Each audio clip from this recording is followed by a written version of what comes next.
लोक न्यूज मराठी, आवाज लोकशाहीचा। विटा शहरात आरोग्य सेवेचा विश्वासार्ह आधार आदिती मल्टी स्पेशालिटी हॉस्पिटल संचलित बंडगर हॉस्पिटल विटा, महात्मा फुले जन आरोग्य योजना, आयुष्यमान भारत व बांधकाम कामगार योजनेअंतर्गत शस्त्रक्रिया आणि उपचार पूर्णपणे मोफत, हाडांवरील सर्व प्रकारचे ऑपरेशन्स, वेदना निवारणासाठी ब्लॉक इंजेक्शन, डायलिसिस, मूतखड्यावरील सर्व प्रकारचे ऑपरेशन व उपचार, जनरल सर्जरी, अपेंडिक्स, हर्निया, मूळव्याधवरील ऑपरेशन व उपचार पूर्णपणे मोफत। सावरकर नगर, खानापूर रोड, विटा। संपर्क आपल्या स्क्रीनवर। बाळवणी गटातील जिल्हा परिषद निवडणुकीच्या पार्श्वभूमीवर उमेदवार हिम्मतराव जाधव आणि रोशन जाधव यांच्या प्रचारार्थ खानापूर आटपाडीचे आमदार माननीय सुहास अनिलभाऊ बाबर यांनी आज आळसंद गावातून पदयात्रा काढली।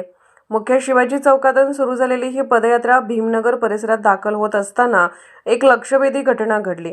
रस्त्याच्या कडेला अवघा 1 ते 2 वर्षाचा एक लहान मुलगा महाराष्ट्र राज्याचे उपमुख्यमंत्री नामदार एकनाथजी शिंदे साहेबांचे 2 मास्क हातात घेऊन एकटाच उभा असल्याचे दिसून आले।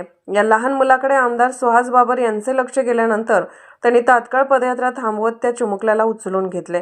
आमदार बाबर यांनी मुलाच्या हातातील दोन्ही मास्क प्रेमाने त्याच्या चेहऱ्यावर घातले। या क्षणामुळे तो मुलगा आनंदित झाला आणि उपस्थित नागरिकांमध्येही एक भावनिक वातावरण निर्माण झाले। विशेष म्हणजे यावेळी तो लहान मुलगा रस्त्याच्या बाजूला एकटाच होता। त्याचे आई-वडील किंवा नातेवाईक आजूबाजूला दिसून येत नव्हते। राजकारणाच्या धावपळीतही लहान मुलाकडे दाखवलेली ही संवेदनशीलता आणि माणुसकी आमदार सुहास बाबर यांच्या लोकांशी असलेल्या जिव्हाळ्याचं दर्शन घडवणारी ठरली। जनसामान्यांपासून लहानग्यांपासून ते ज्येष्ठांपर्यंत आमदार सुहास बाबर लोकप्रिय का आहेत याचे उत्तर या घटनेतून पुन्हा एकदा स्पष्ट झाले आहे। लोक न्यूज मराठी, आळसंद, खानापूर।